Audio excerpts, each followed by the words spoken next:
All right, welcome to SGF AWS January meeting. Today we're going to talk about introduction to AWS.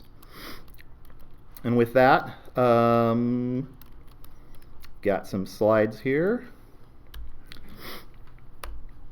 First off, let's talk about some basic AWS concepts. We're going to talk about the sign-up process very briefly, since most people here have already signed up. Some common questions related to pricing, regions and availability zones, what that means, and how to decide where to host your files or your servers or databases or whatever it is that you're using AWS for, and billing alarms. After that, we're going to go into more of a technical walkthrough of hosting WordPress on Lightsail and EC2, but let's go through some of these basic concepts first. As far as signing up for Amazon Web Services, the very simple process.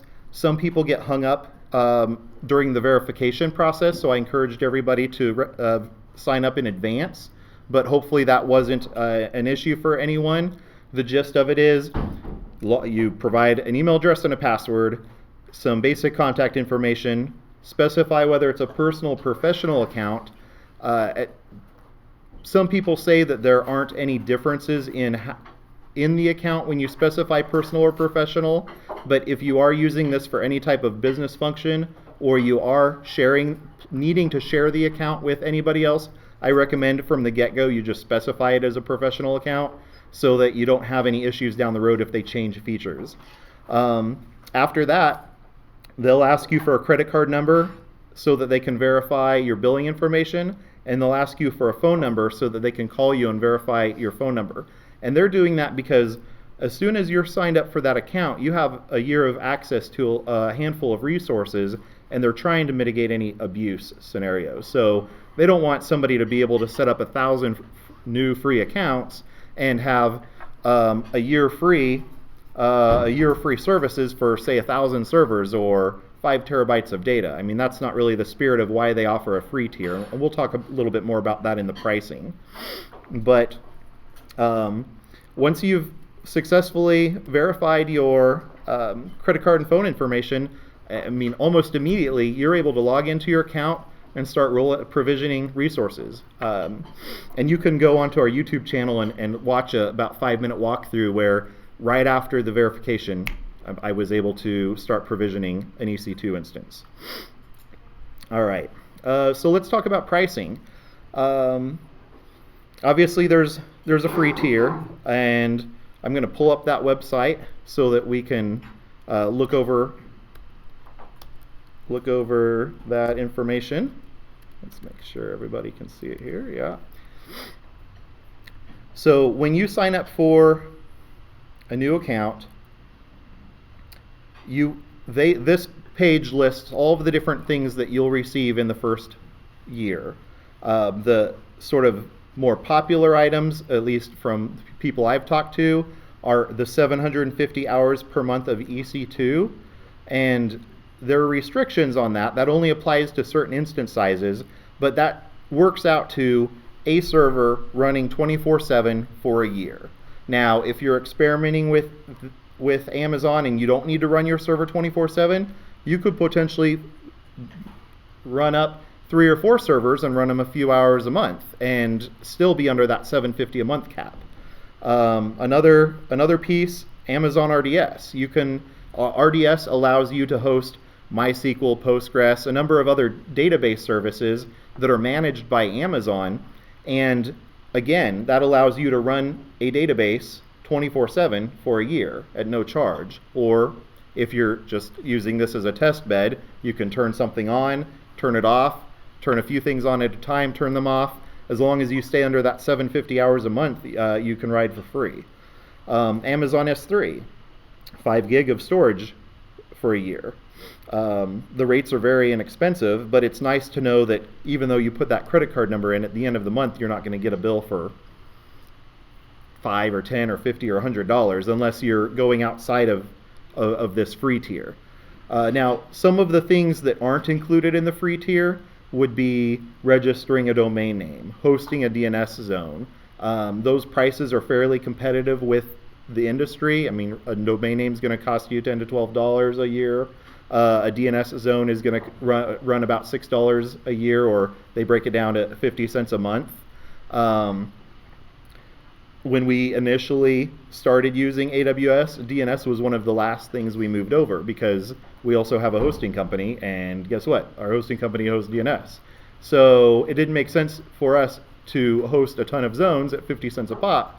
But let me tell you, once we did move them over, it became apparent that we should have done it right away. There are so many conveniences related to having your zone in Route 53 if you're using a lot of the other pieces of the Amazon ecosystem. And I mean, single click updates in zones, and I mean, we'll talk about more of that, but the point is there are a few things that average folks will want to use that aren't included in this. So just be aware, you might end up seeing a bill for 50 cents here or $1 there, but for the most part, this will give you a really good introduction to Amazon. So with that, let's go back to the slides, and let's talk about the difference in hourly EC2. How many of you are familiar with EC2 and what that is? Okay, not everyone is. So the gist of it is you can think of EC2 as a VPS or a virtual server. An EC2 instance is basically a Linux instance or a Windows instance that's running in an Amazon server. And their server is much like an apartment, and you're one of the tenants, unless you choose this last option, dedicated, where you can take over the whole building, so to speak, but that comes with a pretty hefty price tag. So please do not click that box unless you need it, because then you will get that bill for $500 or $1,000. I don't know what the current rate is, but I know it's not chump change.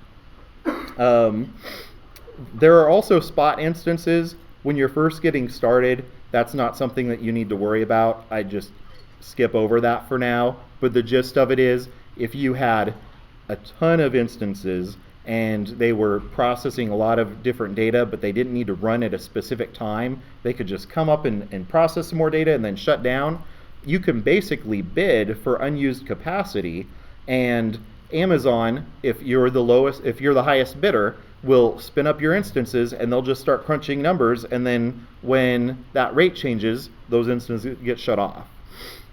So in terms of the EC2 pricing, almost everything is going to be priced hourly. If you know that you're going to run a server 24/7, 365 for at least a year, maybe 2, maybe 3, definitely look into reserved instances. I mean, the recommendation is basically size your load, figure out what size server you need, because when you go and start an EC2 instance, you're going to see a list of like 100 different sizes. I mean, we'll talk about that a little bit more later today, but you start off with the smaller side, and if you look at the graphs and you realize that you're using too much CPU or you don't have enough memory, go ahead and bump it up. You can pretty easily upgrade your EC2 instances in a lot of cases. I mean, if you have a certain instance type, because they're categorized into about 10 or 12 different categories, you can move within a category with ease. You literally shut down your server, change the type, turn it back on. I don't know if that's true from category to category. Jason, do you know? I waited until he took a very large bite. Not so currently, but you can take an image, start it, and move Sure. it very easily. So. Yeah, and it may involve an extra step, so it's not the end of the world, but they make it very easy to change the size. So you can start with a low hourly cost and work your way up. But once you find that right size, let's take an EC2 T2 instance, for example. I'm going to go ahead and switch over to the Amazon website. We're just going to search for, rather than pulling up their site, we're going to use Google, AWS EC2 pricing. And we're going to look at their pricing. I'm just going to show you how I find the pricing that I need to calculate what costs would be over the course of a year or 2 or 3. So we ended up on the EC2 pricing page. In our case, if we're just running instances on demand, meaning we're not worried about them running for a year at a time or 3 years at a time, we'll be charged the hourly rate. And in this particular case, we're looking at a T2 Nano instance that's priced at half a cent an hour. So we're going to crunch some numbers here. If there are 24 hours in a day and 30 days in a month, that's 720. And you're going to see that 720 number pop up on Amazon a lot. They use that for approximating monthly fees quite often. But multiply 720 times 0.0058, and that tells you that server would cost you $418 a month. Now that same server, let's look at what that same server would cost if you were to prepay for a reserved instance. Because a lot of people, when they look at these prices, they don't initially understand what the difference is, and it can make a huge difference on your bottom line if you're running a 24/7 load. So we're going to just go down to the same thing on reserved instances. And by the way, I'm quoting everything in a specific region, and we'll talk more about regions in a bit, but you need to be sure that you're looking at prices for whatever region you're hosting in. Right now we're looking at prices for US East and North Virginia. But again, we're seeing that T2 Nano instance, and we have 3 different options. They're showing the price that we just saw, the half a cent per hour price, or the 0.0058 per hour as a comparison. And if you were to commit to a year with the server, your pricing would go down to 0.004 per hour, which doesn't sound like a lot, but it's 38% discount. I mean, that's just by committing to a year. You're not paying anything up front. You're already saving almost 40%. But then if you, what we frequently do, at least at Logic Forte, is we're in for the long haul. So we are basically always buying a 3-year term for almost anything that's a 24/7 load. And you can, if it comforts you any, if you get stuck with a prepaid or reserved instance, there is a marketplace where you can turn around and sell it. I don't have experience with that because we just keep them and we always run them, but I know that's available, so that could help. But in our case, we're basically looking at our sweet spot, or in my opinion, the sweet spot is the second option under standard 3-year term. And that says you're paying part of the fee up front, and then you'll see a monthly fee, and this tells you what your effective hourly is when you consider the upfront fee and the monthly fee. But the net savings is 59%. So I mean, that's a huge difference. Another 30%, another 20% savings, math. But anyway, an important concept to grasp just because it can save so much. But does anyone have any questions about pricing before we move on? I know that can lead to a lot of questions, and I don't want to skip over something obvious. So you selected Linux on the server type. Yes. Price difference to Windows? That is correct. So the question was, if you select Linux and look at the pricing, will the pricing be any different when you select Windows? And it will be higher because they roll the licensing fees into the hourly pricing.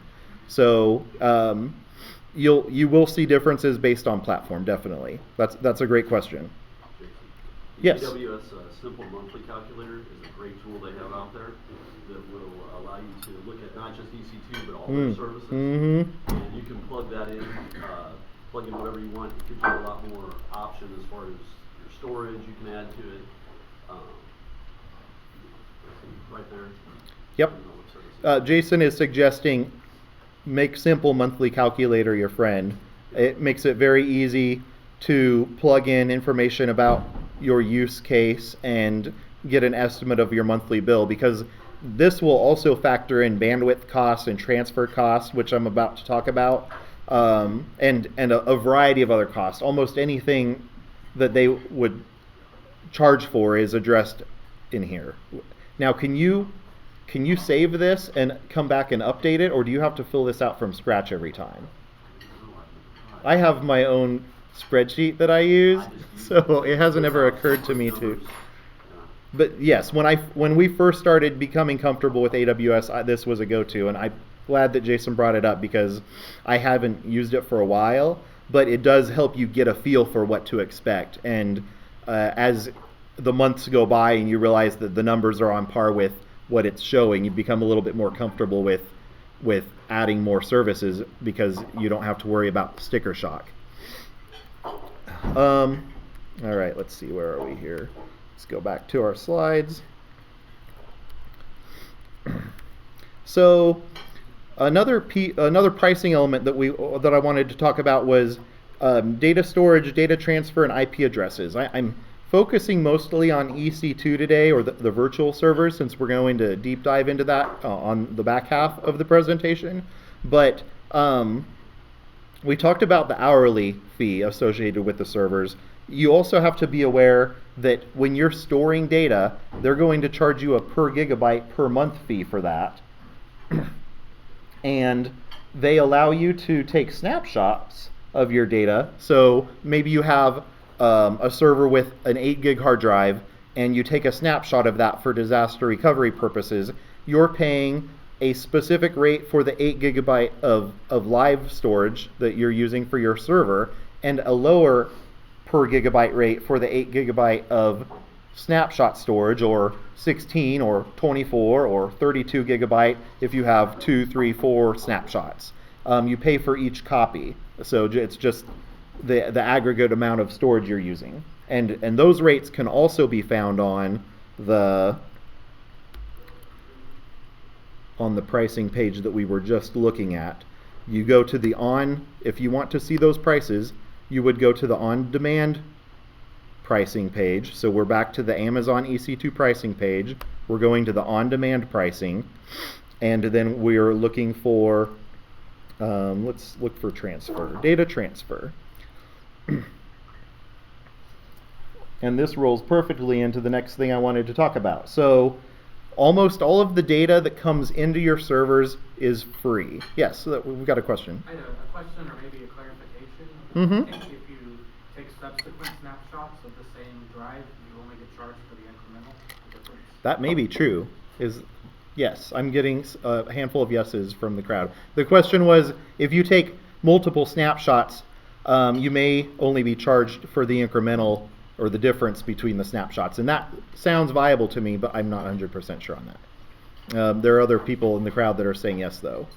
Now, as far as data transfer goes, it's in Amazon's interest for you to move your data to them. So they don't charge for the data coming in. I mean, there are other reasons for that too, but the gist of it is, in most cases, you're not going to see a fee for data coming in, which makes Amazon great for backing up, because you can back up information to Amazon and avoid most of the transfer fees.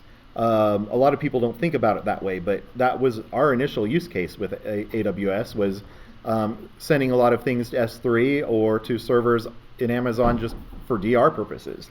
But this gets a little bit hairy when you start to look at all of these different prices. They give different use cases for data transfers in, data transfers out.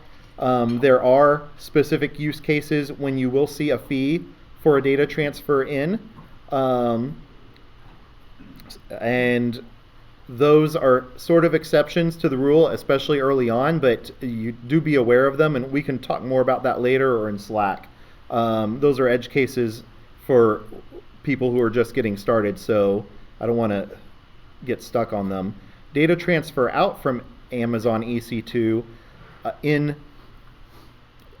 when you are hosting in Amazon, you're specifying a region, so that might be North Virginia or Ohio or California or Oregon.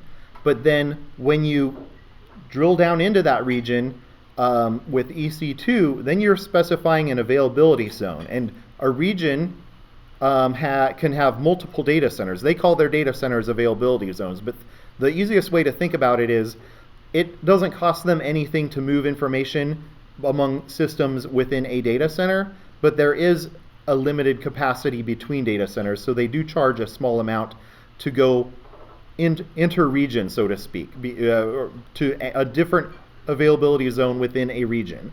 And that's a small fee. It's a penny per gigabyte, but it is something to be aware of. So if you have a web server and then you have a database server, you want to stick both of those in the same AZ. Now you may have like another web server and another database server in another AZ, another availability zone for disaster recovery purposes, and those should ideally chat back and forth with each other, and you want to try to minimize the inner AZ chat. You don't want to, design-wise, you don't want to have stuff just scattered all over unless you're being strategic about it and saying, I want this in the US East 1A, and I want this in US East 1B, so that if 1A burns to the ground, we're not offline. And we'll talk more about redundancy in the future, but there's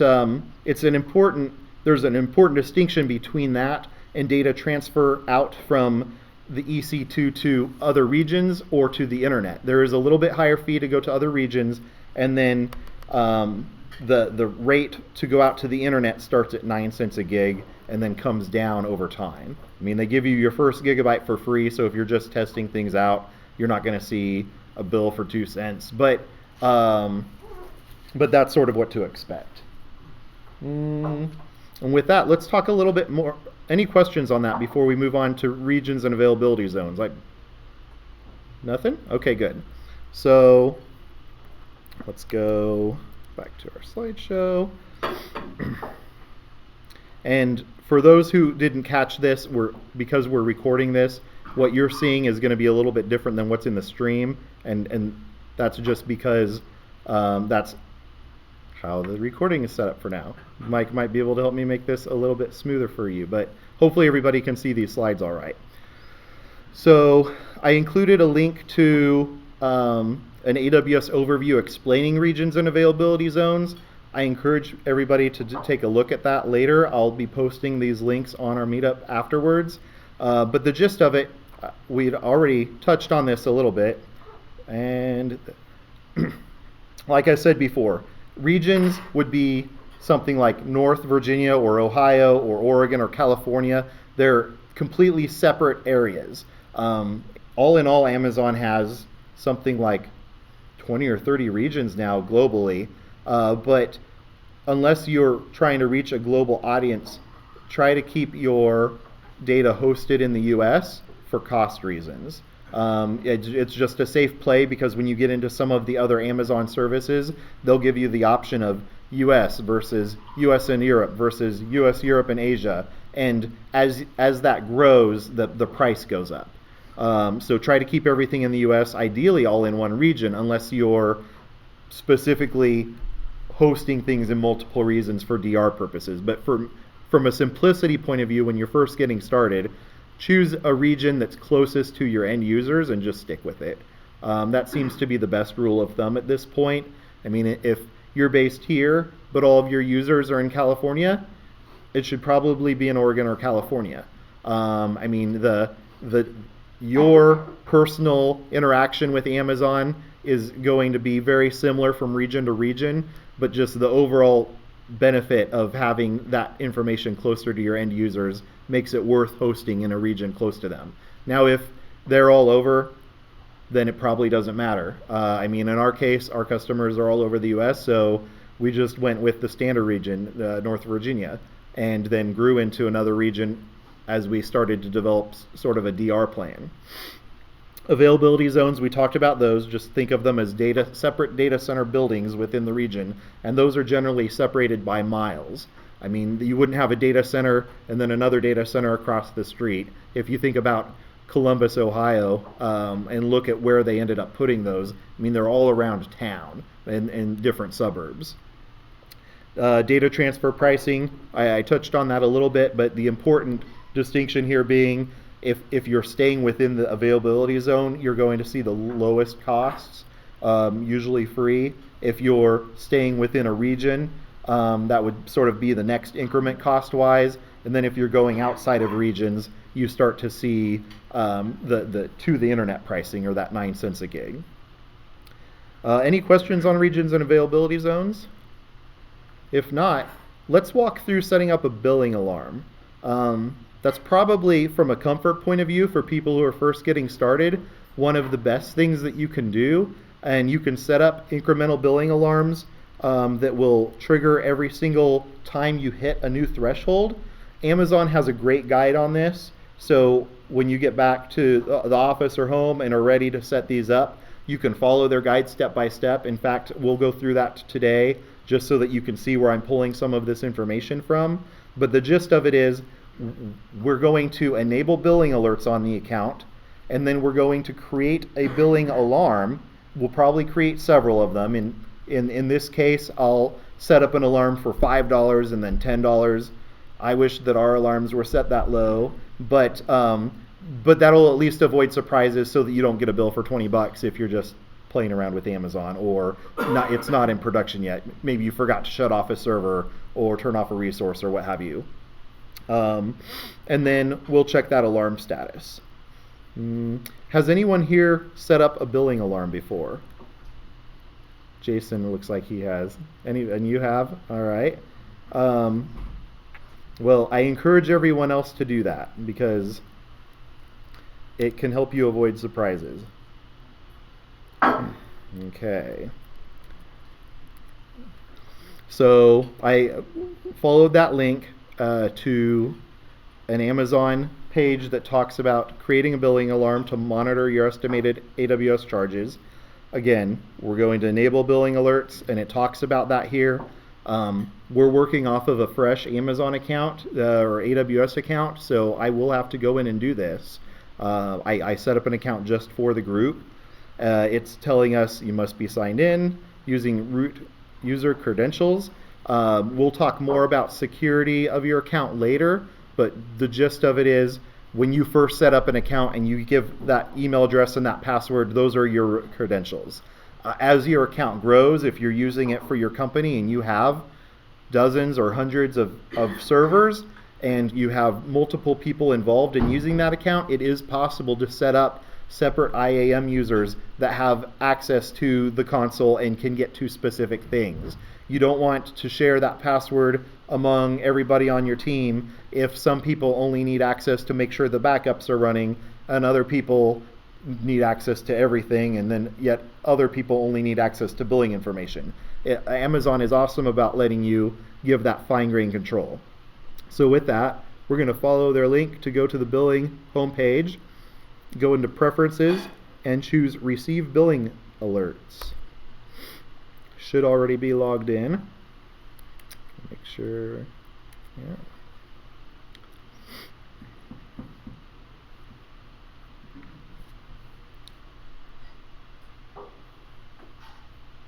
Don't blink or you'll miss it.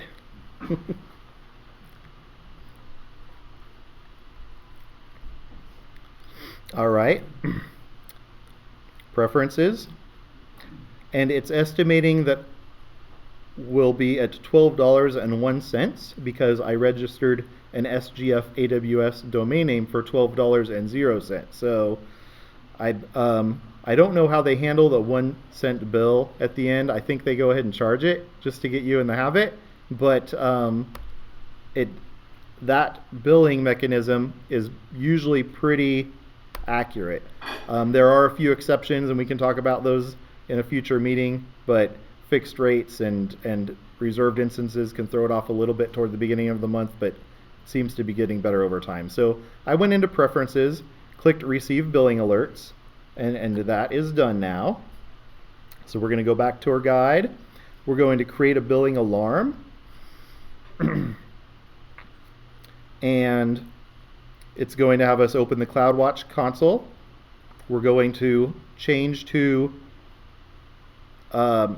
this is an important step. If you're not in the North Virginia region, you need to change to that region because apparently all of the billing is stored there. that didn't affect us because we are primarily in that region. Letting that load while I read through here. Alarms, billing, create alarm. And then when we go to add that alarm threshold, you're going to see that there are a ton of different options. I mean, you can set up CloudWatch alarms for almost anything related to Amazon services. I mean, there are things that they add that I wish that they had earlier, but they're there now. For example, when you're hosting smaller EC2 instances, they give you a certain amount of CPU you can use over time, and you can set an alarm on that and tell when that bucket is almost empty. It's something you couldn't do before. So this is allowing us to set up a billing alarm, total estimated charge. I'm going to say yes, and I'm going to change this to that is not what I want. Let's double check here. I usually set up an absolute amount. Alarm.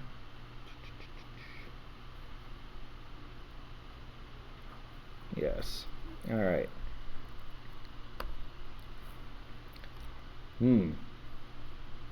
Well, I clicked on the wrong thing. But help me out here, Jason, if you see what I'm missing. Alarms, billing, create alarm, show advanced. Show advanced. I have a feeling that my screen for the streaming is cutting something off down here.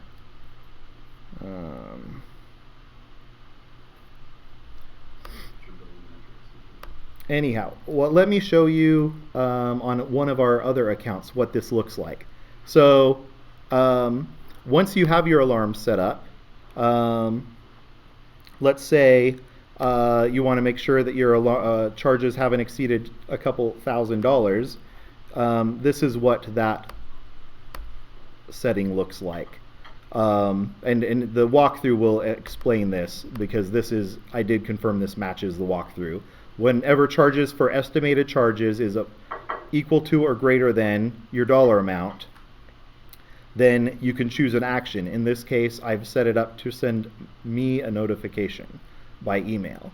And so what that looks like is it will hit that dollar amount, and I'll get an email that'll say something like, your estimated charges are now at $2,000.46, because it doesn't hit immediately. I mean, they pull and they check it once in a while, but it's pretty close.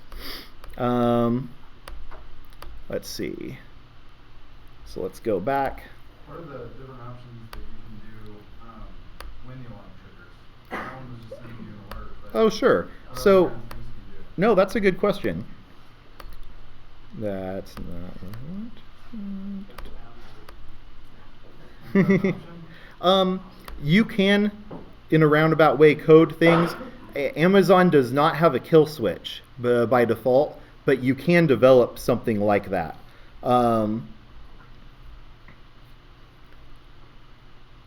You can do a couple different things.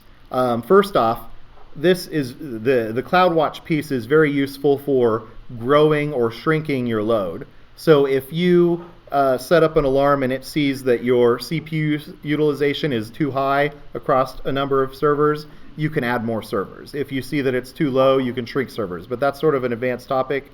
You can also, I'm not seeing it right here, but I know that it's an option. You can also send notifications through SNS. And I think there are other ways to send notifications, but the gist of it, let's say you send an SNS notification. That's a simple notification service. Then you can have something in the Amazon ecosystem listen for those notifications and trigger. So there are tutorials out there that will essentially offer an AWS kill switch, but if you hit a certain threshold and that notification goes through, it'll go in and it'll just go and use the API to see what's running and shut it off. I mean, you have to be pretty specific about it and say, shut off EC2 instances or shut off this instance or whatever it could be. So there is programming involved. It's just Amazon's take on the whole thing is they have no way of knowing what can be gracefully shut down and what cannot. And they have no way of knowing if you have a huge traffic spike because all of a sudden you were featured on national news, if you want to get all of that publicity or you don't. Some people won't, some people do.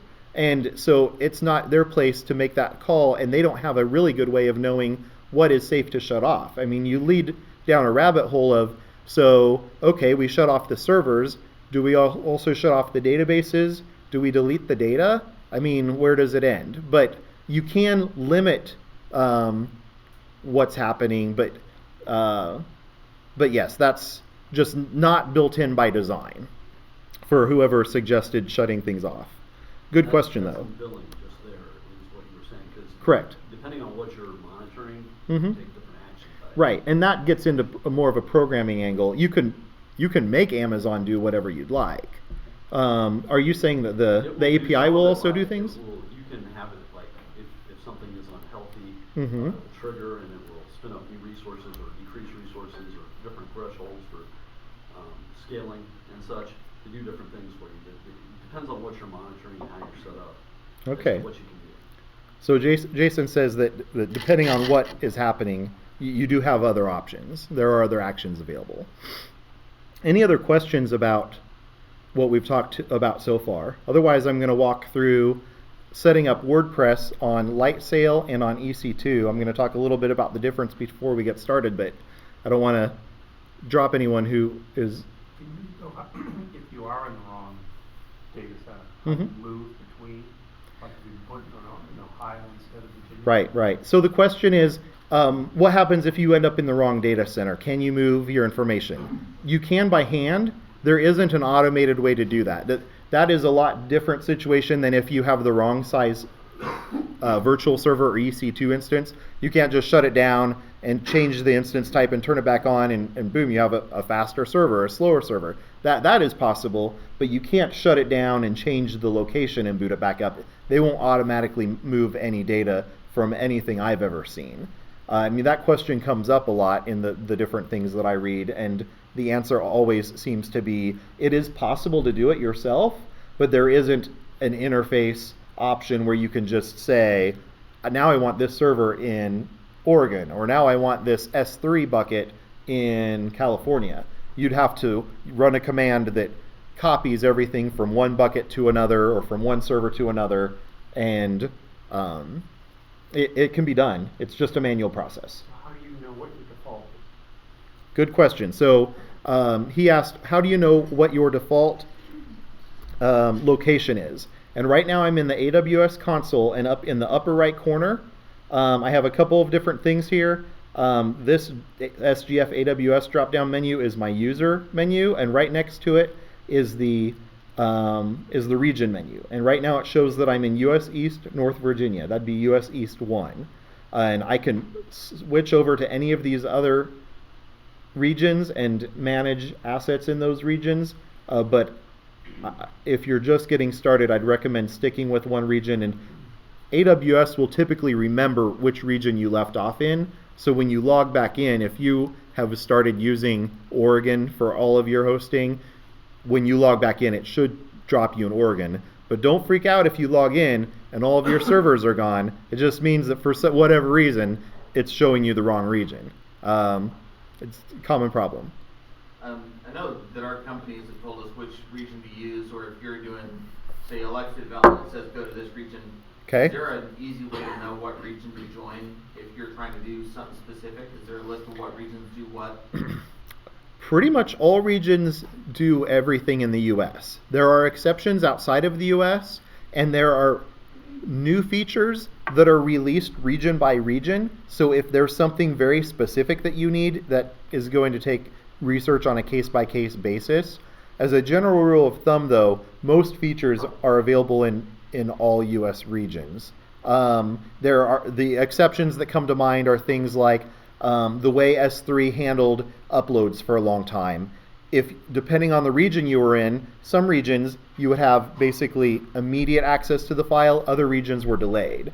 I believe that's resolved.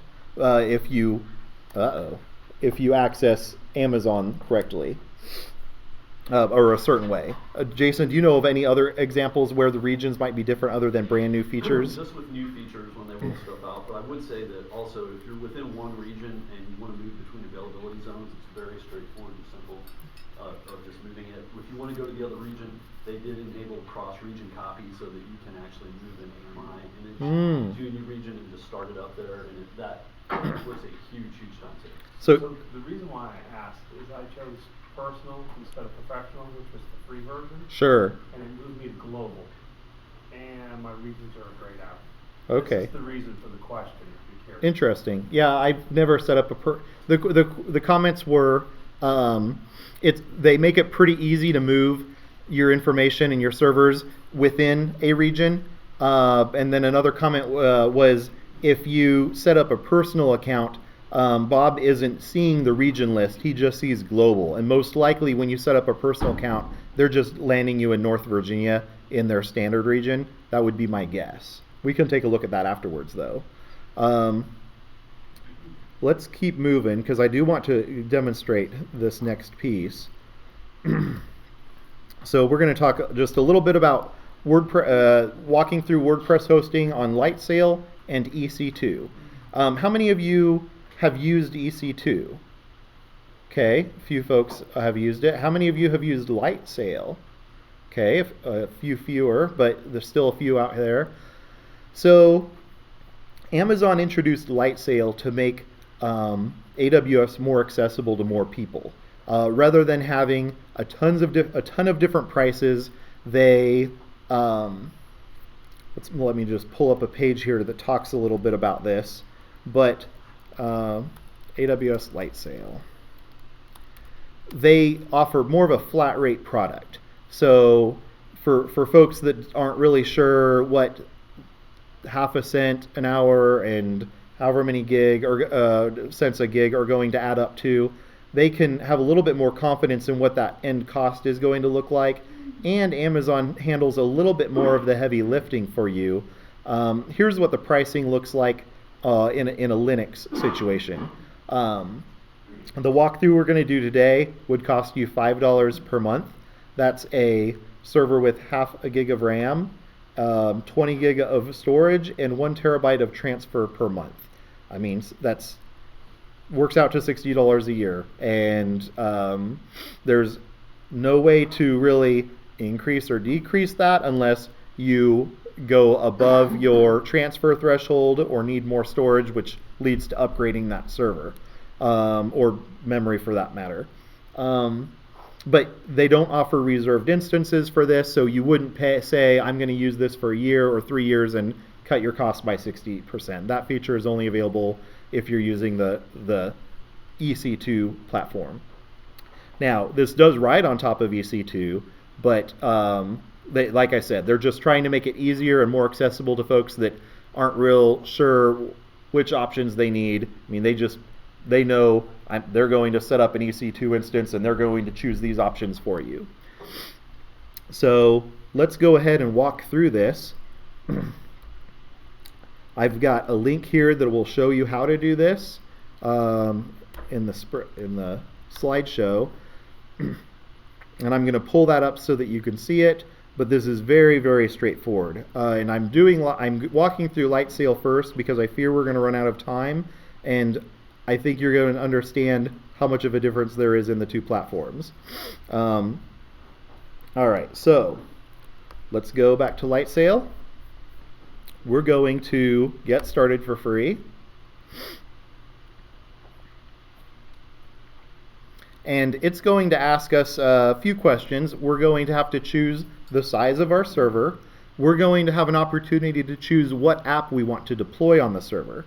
Now, I already have a WordPress instance out here because I have heard great things about Lightsail, but I haven't used it personally. So I wanted to walk through this before I was sitting up here blind leading blind. Now, in this case, it's suggesting creating an instance in Ohio.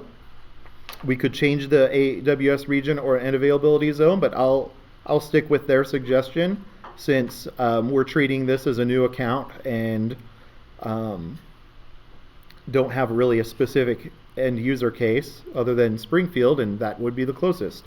Now, we can choose Linux or we can choose Windows.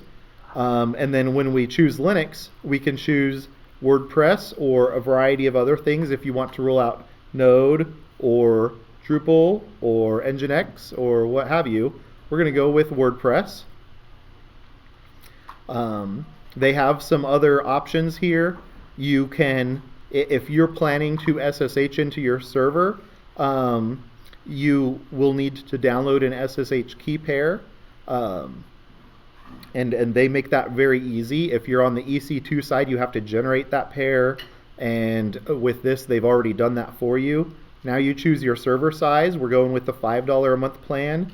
We're going to choose the server name and number of servers. We just want one server. We'll go with the defaults. So I haven't changed anything here because Lightsail defaults to WordPress on Linux. And it's done. Now it shows pending, and this will take a few minutes to roll out. Right now it's literally provisioning a server for you, installing the operating system, and installing WordPress. Realistically, it's using an OS image that already has WordPress on it. That's not a separate step, but it's taking care of all of that for you. So the end result will be a server that you can browse to immediately. Let's go ahead and look at the first one because this is going to look just like the second one. The first one shows me a private IP address, a public IP address. It gives me the ability to connect to that server by SSH. I can either download the SSH key pair from the account page, and they have a link here for that for people who prefer to do that. Or if you don't know what SSH is, you just want to be able to get on your server and type commands, you can click connect using SSH, and it will pull up your console for your server. And right now we're looking at the console for this Lightsail server. And if we look in the home folder, they have a file called application password. And we're going to look at that. And that is our WordPress password. So now let's browse to that server. I'm just going to browse to the IP address. We haven't even set up DNS, and this is WordPress on the server. And now we are going to go into WP admin and log in as user, like it said on the last page. Use the password that it showed, which unfortunately you cannot copy and paste. I'm fairly confident of that. Oh, look at that, you can. I'm only acting impressed because I really didn't think you could. And maybe you can't. I think it's in the username was Bitnami. You use Bitnami to set it up. Maybe so. I don't want to have to type that more than once. Nope, it was user. Bitnami is the SSH username. Okay. But thank you for pointing that out because I could have been going down the wrong path. Anyway, WordPress, since it didn't just install it, it was baked into the image, already has updates ready to go, but you're up and running. That's running with MySQL on that server, so it's not using Amazon RDS. Everything's self-contained in that one image.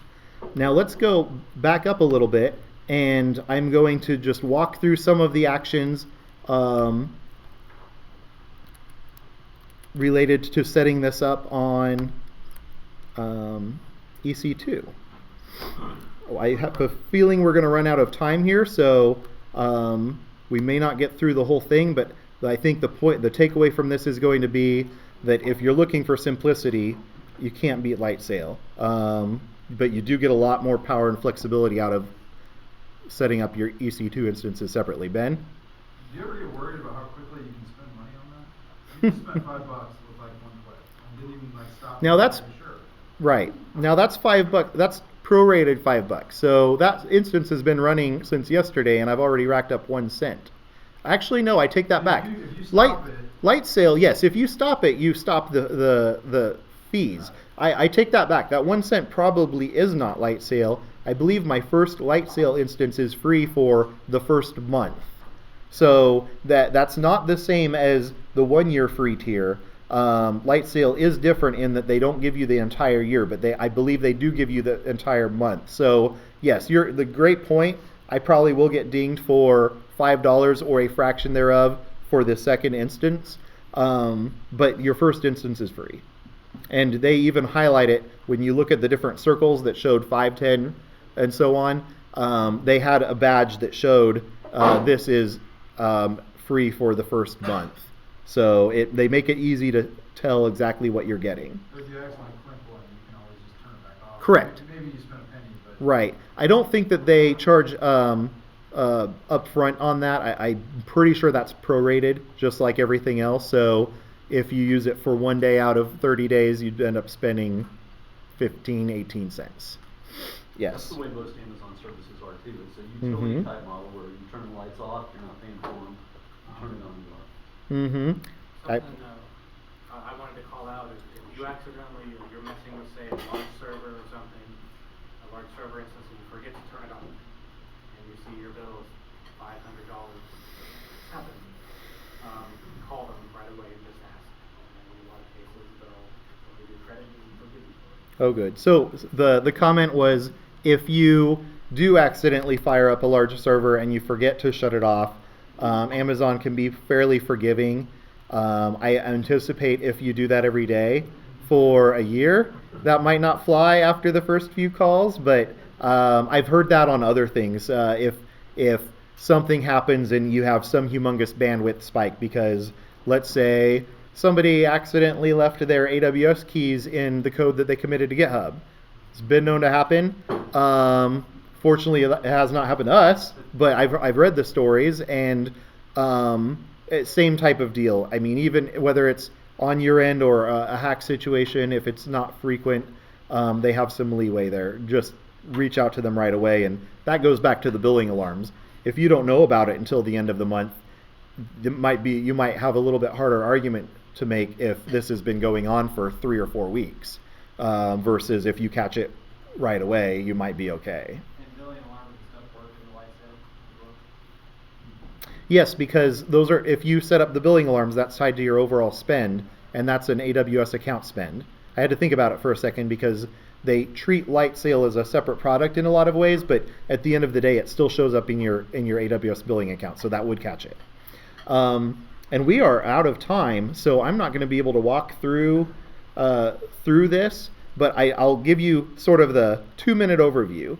The gist of this, without walking through it and watching every single piece, I am just going to go off of memory and what we normally do. Let's say we were going to roll out WordPress on an EC2 instance and configure everything from scratch.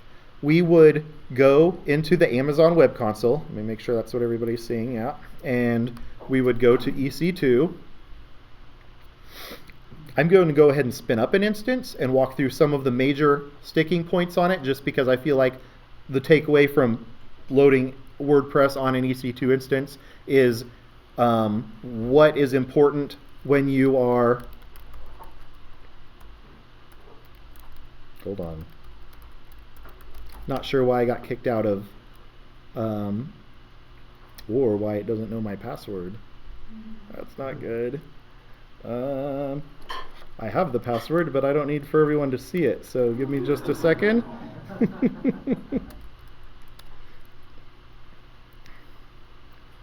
And because of the way the streaming works, they can't see it either. It lets you stream per window, so that's nice. All right. So, when you set up an instance, let's get into the EC2 dashboard. We're going to launch an instance. This will be pretty quick and dirty, but I do want to touch on a couple of sticking points that trip up a lot of people. When you first set up the instance, they ask you, what AMI do you want to use? That would be no different than an OS installation CD that you'd use to load Mac OS on your laptop, Windows on your laptop, what have you. The only difference being a lot of these images are pre-configured with various apps. So if you follow Amazon's tutorial, most likely they will point you toward an image that already has WordPress on it for simplicity purposes. Whereas if we'd had the time, I would have walked you through, let's get into Linux, let's install Apache or Nginx and MySQL and WordPress. So that's certainly convenient if you don't need to make a lot of changes or customizations. They recommend using their own Amazon Linux AMI, which I believe is based on CentOS, which is a Red Hat derivative. Nothing wrong with that, works great. We're a Debian shop, so we use a Debian community AMI, and when we do that, we search for the AMI ID, which I do not know by heart. So I'm just going to search for Debian and give you an idea of what that would look like. In this case, they show the release and the date that it was released and a few different things. And the reason I'm showing this instead of just the Amazon image is a lot of people end up getting to a point where they need to roll their own image, or they want to use one of these community images and they don't know what the differences are. Nowadays, all of these images are HVM. It used to be there were 2 different virtualization types, but as a rule of thumb, you want to use HVM. You would need, in the case of Debian, they're not sorted most recent first, so you would have to search through here and find the most recent image. That's why we search by the AMI ID. We just pin one down as this is our go-to. That works with all of our orchestration. So when we do roll that out, our server knows how to install everything that it needs to on that image. The next step up would be, okay, we need to roll out 100 of this server, and rather than customizing the community image every single time, Jason was suggesting having your own baked image where you would choose, instead of community AMIs or quick start, you would go to my AMIs and it would show your own. That's a topic for another day. But anyway, so that's what this is all about. You can drill down by operating system, by architecture, but in general, you would want a 64-bit image. And then the other difference is EBS versus instant store. Depending on the type of virtual server or EC2 instance you spin up, some of them have local storage and some of them use network storage. Local storage is called instant store because it's local to that instance. The network storage is called elastic block storage, or EBS. And some of these images are going to require the local storage, some of them are not. So you need to be aware of that when you're deciding what you want to do. I mean, our particular case is, unless there's a compelling need for local storage, we always try to go with EBS, or the elastic block store, the network storage. The beauty of that being, let's say servers go down and need to come back up.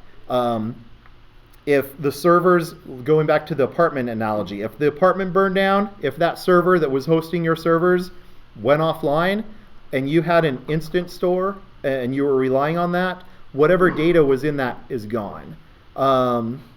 Whereas if that server had been booted off of EBS or off of the network, when it comes back up, it doesn't matter which apartment building it moves to or which physical server it boots off of, it will still boot off of that same EBS volume on the network, and you'll be right back where you left off, which is great. Now, if you're doing something where you have a lot of disk I/O, that may not be viable, but in most cases, it's the way to go. At least that's been my experience. Would you? Yeah, and it's also dynamically resizable situations. Another good point. Jason pointed out, if you're using the local instance store, you're tied to a fixed size, whereas if you're out on a network volume, you can dynamically change the size of that volume. So if you're at 8 gig by default and you realize you need 30 gig or 100 gig or whatever, you can just increase the size of the volume.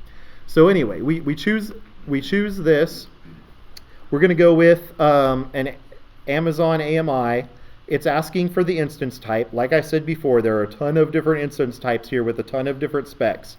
But I recommend starting with one of the very small ones. We'll go with the free tier eligible, but honestly, for a lot of our really small applications, we found a lot of these T2 Nano servers do pretty well for certain things. So don't write that off as not an option. I mean, if you're just toying around with Amazon, or you have something really small you're running, it may run it just fine.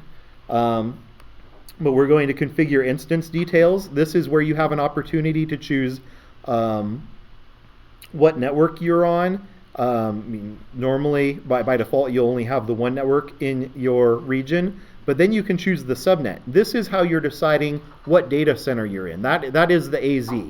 So we're not going to choose one. We'll let auto assign all of that. The tenancy, shared versus dedicated, that was the note I talked about earlier. Run a dedicated instance or on a dedicated host. You're talking large dollars. Now, for compliance purposes, you may need that, but if you do not choose that. They have some advanced details that allow you to streamline your spin up if you're automating the process.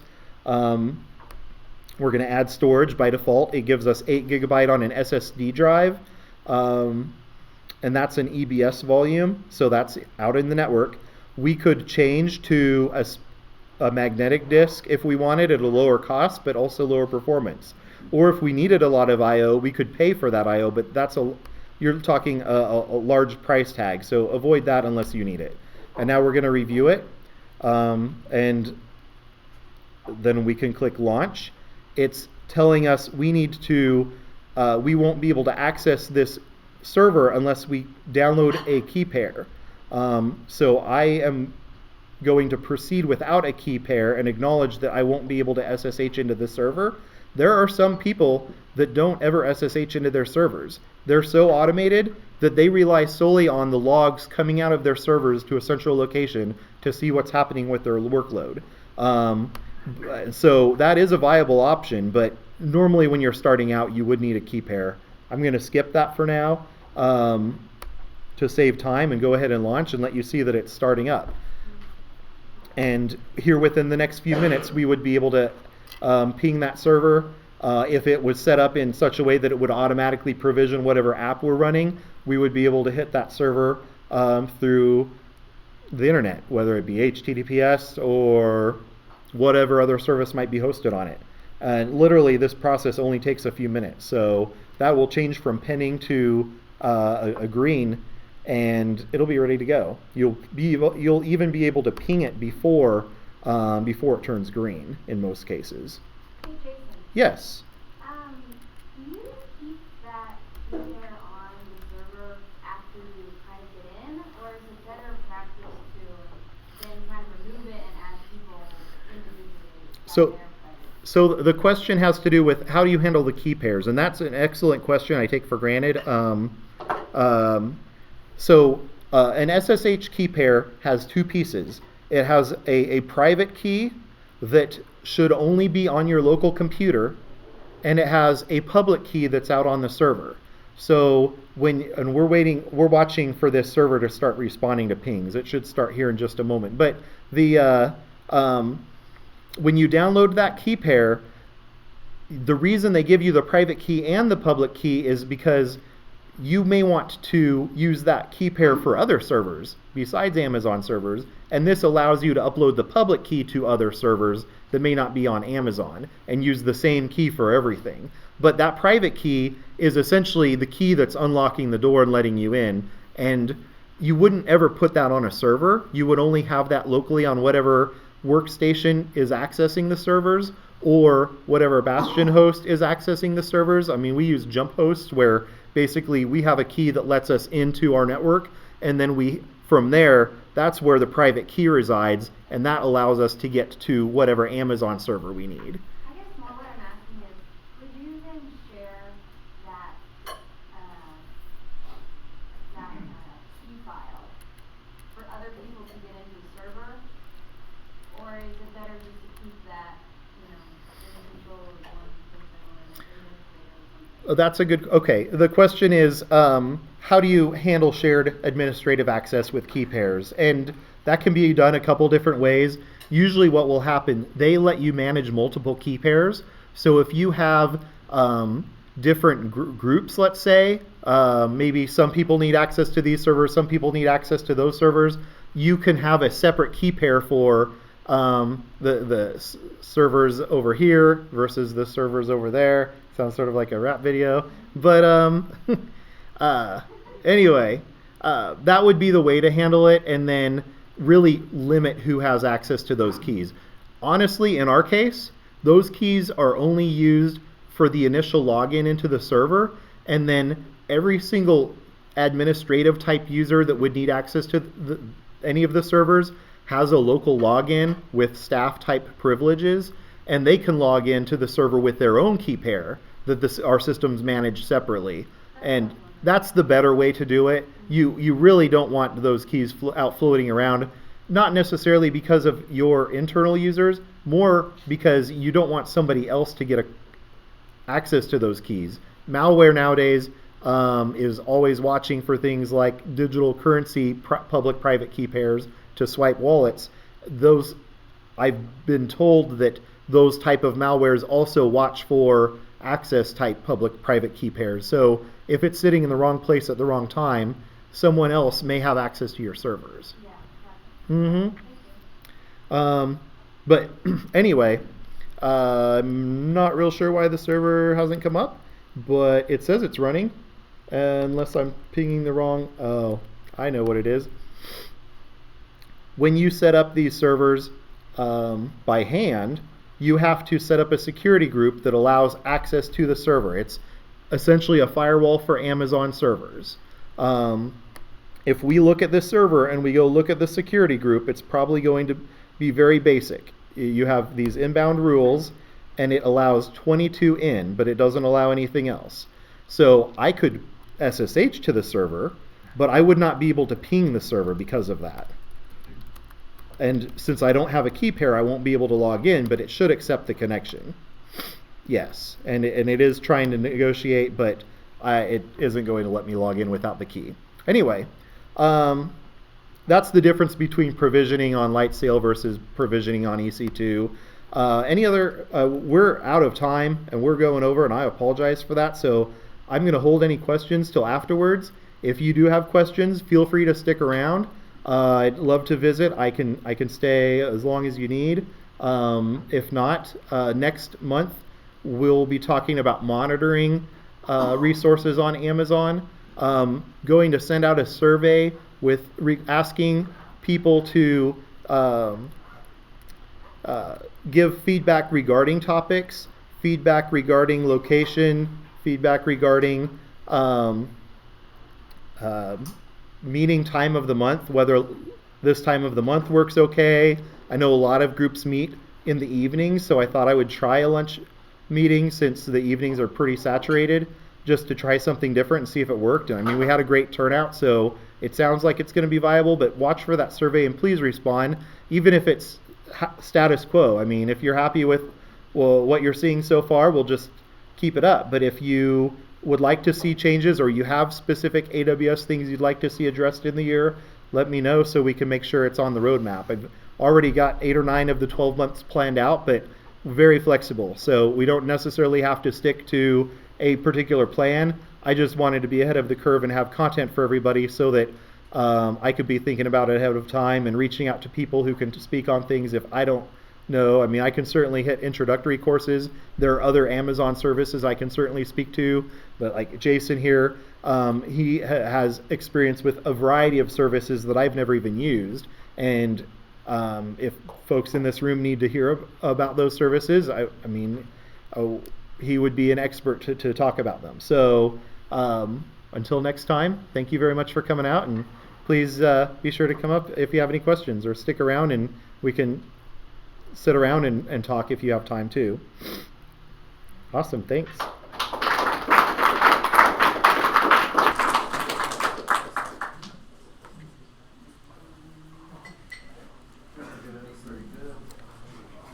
right. Woohoo, now I can eat my pizza.